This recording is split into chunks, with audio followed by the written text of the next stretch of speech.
Assalamualaikum warahmatullahi wabarakatuh. Hai para pencinta catur dan para caturmania, selamat datang kembali di Legenda Catur Dunia.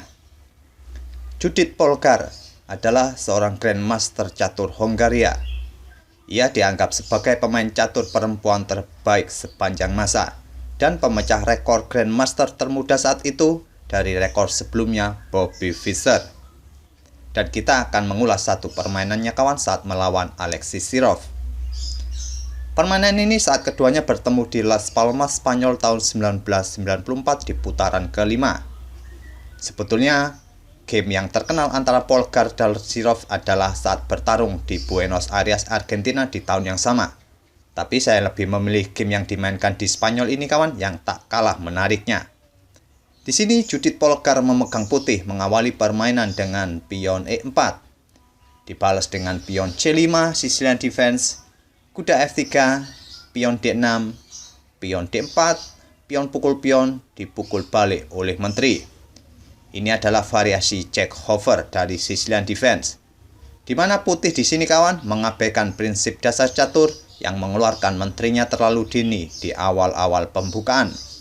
Tapi jika Grandmaster yang main kawan, saya rasa masih cukup wajar saja. Tapi sebaiknya bagi pemula sebisa mungkin jangan mengabaikan prinsip-prinsip dasar catur, khususnya memainkan menteri yang terlalu dini atau mengeluarkan menteri terlalu dini di awal-awal pembukaan seperti ini.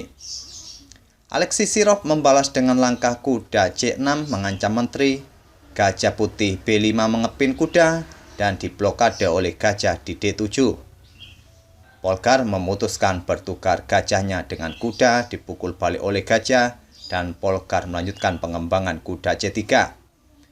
Sirov melanjutkan pengembangan kuda F6, gajah putih ke G5, pion E6, dan Judith Polgar memutuskan untuk rokade panjang. Begitu juga dengan Alexis Sirov melanjutkan pengembangan gajahnya ke E7 mempersiapkan rajanya untuk rokade pendek. Polgar menarik mundur menterinya ke D3.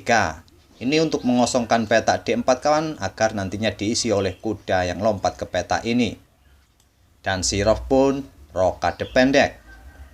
Kuda putih ke D4, menteri hitam ke A5, mengancam gajah yang ada di petak G5.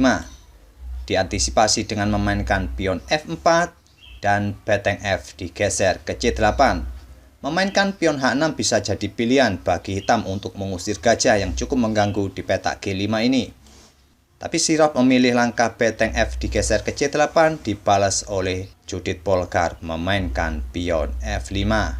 Langsung ingin membongkar struktur pion hitam di depan rajanya kawan. Di sini dibalas Alexis Sirov memainkan pion B5. Sama-sama ingin membongkar pertahanan raja lawan masing-masing.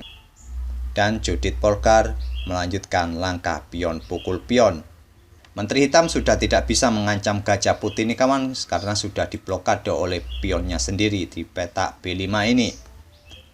Alexis Sirov pukul pion putih dengan pion dan putih melanjutkan pukul balik pion hitam. Dan Alexis Sirov terus mendorong pion B4 mengancam kuda. Sebelum memindahkan kuda di C3 ini, Judith memutuskan untuk bertukar gajahnya kembali dengan kuda hitam, dipukul balik oleh gajah hitam. Sekarang kedua pemain bermain dengan sepasang kuda melawan sepasang gajah. Kira-kira kuat mana kawan, kuda atau gajah pada posisi atau permainan seperti ini? Kita lihat saja kawan-kawan di langkah-langkah berikutnya apakah kedua pemain bisa memanfaatkan kuda atau gajahnya. Di sini Judith Polgar melangkahkan kudanya ke D5, mengizinkan menteri hitam untuk pukul pion A2. Tapi posisi kuda putih ini kawan mengancam gajah F6. Dan pada posisi seperti ini, langkah gajah pukul kuda yang ada di D5 ini bisa jadi pilihan terbaik bagi hitam.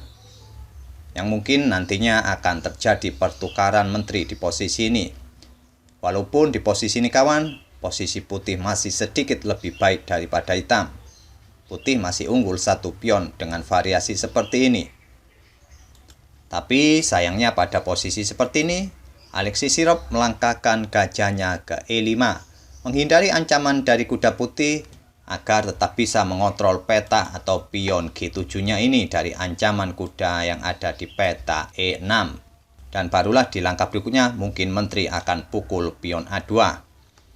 Tapi tentu saja ancaman menteri terhadap pion A2-nya diantisipasi oleh raja bergeser ke B1.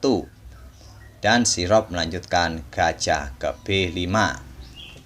Dan kita berada pada posisi langkah ke-18 kawan-kawan. Dan kita di sini menemui satu momen yang cukup krusial di permainan ini. Dan seperti biasa, saya tawarkan pada kawan-kawan semua untuk menebak langkah berikutnya dari putih. Karena pada momen seperti ini kawan, putih mendapatkan kesempatan untuk memberikan serangan yang cukup mematikan atau merepotkan bagi raja hitam ini.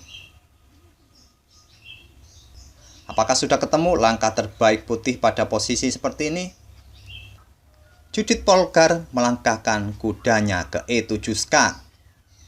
Inilah serangan yang cukup merepotkan bagi raja hitam kawan, karena rajanya harus keluar ke peta F7. Karena jika raja bergeser ke peta H8 kawan, maka posisi pertahanan hitam akan semakin hancur. Selanjutnya kuda putih akan lompat ke G5. Jika gajah hitam ini pukul menteri, maka kuda putih akan lompat ke peta F7 skakmat. Dan cara mengantisipasi ancaman skakmat ini kawan, yang paling bagus adalah memainkan pion G6, tapi menteri putih nanti akan bergeser ke peta H3 untuk kembali memberikan ancaman skakmat. Walaupun nanti hitam bisa memainkan pion H5, tapi di langkah-langkah berikutnya kawan, hitam akan semakin kolaps pertahanannya. Oleh karena itu, sirop melangkahkan rajanya keluar ke F7. Dan salah satu kuda putih ini akan tewas. Tentu saja kuda putih tidak akan berani pukul beteng karena menterinya dalam ancaman gajah hitam ini. Terlebih dahulu Judith Polgar melangkahkan menterinya ke D5 dan kuda E7 dipukul oleh raja. Dan Judith Polgar melanjutkan langkah kuda ke G5, memberikan kesempatan menterinya untuk melakukan skak di peta E6 ataupun di peta F7 nantinya. Langkah ini direspon dengan langkah beteng ke peta E8. Patut dipertimbangkan oleh hitam kawan tetap memainkan betengnya berada di lajur C, yaitu mengangkat betengnya ke peta C6 daripada memainkan betengnya ke peta E8 ini. Jika beteng tadi ditempatkan di peta C6, akan menutupi diagonal peta terang bagi menteri untuk mengancam beteng yang ada di peta A8, yang nantinya beteng yang ada di peta C6 ini bisa mendukung serangan berikutnya bagi putih dan nanti akan menggeser menterinya ke peta A4.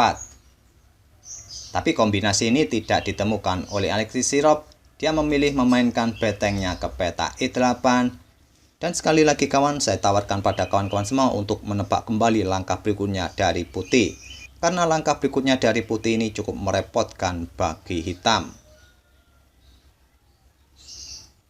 Apakah sudah ketemu langkah terbaik putih berikutnya? Judith Polgar melangkahkan beteng H ke F1. Bersiap memberikan ancaman skak di peta F7 yang nantinya raja bergeser ke peta D8 dan akan diikuti langkah menteri pukul beteng A8 skak mat. Dan ancaman ini diantisipasi oleh Alexis Sirop dengan mengorbankan menterinya gajah pukul beteng. Pada posisi ini kawan, tak ada langkah terbaik lainnya untuk mencegah ancaman skakmat di 6-7 langkah berikutnya. Walaupun hitam mencoba menggeser betengnya ke peta F8 untuk mengontrol peta F7 ini, nantinya putih akan melangkahkan menteri ke peta E6 skak setelah raja bergeser ke peta D8. Akan diikuti langkah pengorbanan pertukaran beteng pukul pion di 6 skak dan selanjutnya 6-7 langkah berikutnya akan terjadi skak mat. Tapi di sini Alexis Sirop mengorbankan menterinya gajah pukul beteng. Pengorbanan diterima, menteri pukul menteri dan selanjutnya gajah ke E2 mengancam beteng. Beteng naik ke D2 mengancam gajah, gajah mundur ke G4 dan pion H3 kembali mengusir gajah. Alexis Sirop menggeser betengnya ke peta F8 untuk memberikan ancaman skakmat nantinya di peta F1. Judith Polgar membuka ruang bagi rajanya dengan pion A4, beteng ke F1 skak, raja ke A2, dan gajah ke D7. Polgar memainkan betengnya naik ke D5. Raja hitam ke F6 mengancam kuda, kuda pukul pion H7 skak, raja ke G6. Kuda sudah tidak bisa keluar lagi kawan, di langkah berikutnya dia pasti kena pukul. Judith Polgar tidak menghiraukan kudanya, dia malah membuat langkah pengorbanan pertukaran perwira beteng pukul gajah. Dipukul balik oleh pion dan menteri ke A6 skak. Raja pukul kuda, menteri pukul beteng, dan gajah pukul pion A4. Menteri ke F5 skak, raja ke H8, dan menteri ke H5 skak, raja ke G8, menteri pukul pion E5. Di sini di langkah ke-35 ini Alexei Sirov menyerah. Saya tidak akan melanjutkan lagi langkah-langkahnya hingga permainan usai kawan. Pastinya kawan-kawan sudah mengerti pada posisi seperti ini atau komposisi seperti ini dapat dipastikan putih akan lebih mudah memenangkan permainan ini. Oleh karena itu pada posisi ini hitam pun menyerah di langkah ke-35. Itulah kawan-kawan permainan yang cukup cantik dari Judith Polgar mengalahkan Alexei Sirov di Las Palmas, Spanyol tahun 1994. Dengan mengorbankan kudanya tadi di langkah ke-19 kawan, ini memaksa Raja Hitam keluar dari sarangnya.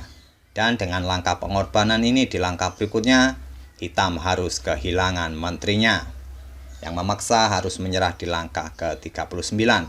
Semoga permainan cantik dari Judith Polgar tadi bisa menghibur kawan-kawan semua dan memberikan inspirasi.